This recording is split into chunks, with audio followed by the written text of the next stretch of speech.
স্মার্টফোনের প্রতি আসক্তি কমাতে নতুন এক উদ্যোগ নিতে চলেছে জাপানের শহর টোয়োয়াকে। দিনে 2 ঘন্টার বেশি সময় স্মার্টফোন ব্যবহার বন্ধ করতে নতুন আইন করতে যাচ্ছে শহরের কর্তৃপক্ষ। আইন প্রণেতারা তাতে সায় দিলে আগামী অক্টোবরেই এই আইন কার্যকর হতে পারে বলে ধারণা করা হচ্ছে।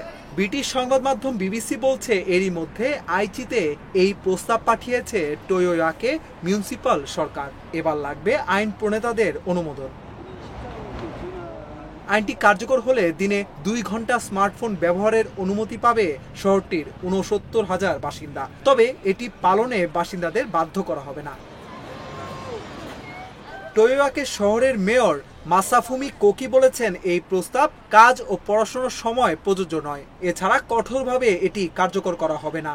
আইন না মানলে শাস্তির কোনো বিধান নেই। শুধু মানুষদের এ ব্যাপারে উৎসাহিত করার জন্য আইনটি করা। প্রশাসন চায় স্মার্টফোনের সময় নষ্ট না হোক।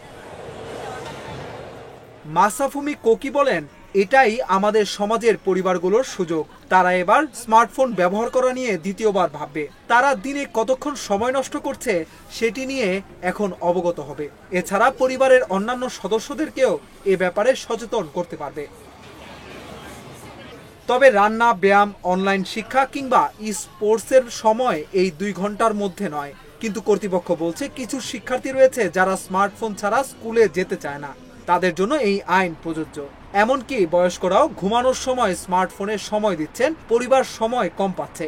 এতে আরও বলা হয়, রাত 9টার পর শিক্ষার্থীরা স্মার্টফোন ব্যবহার করতে পারবে না। এই আইনের প্রতি অনেকেই অনীহা প্রকাশ করেছে, তবে কেউ কেউ সমর্থন দিয়েছে।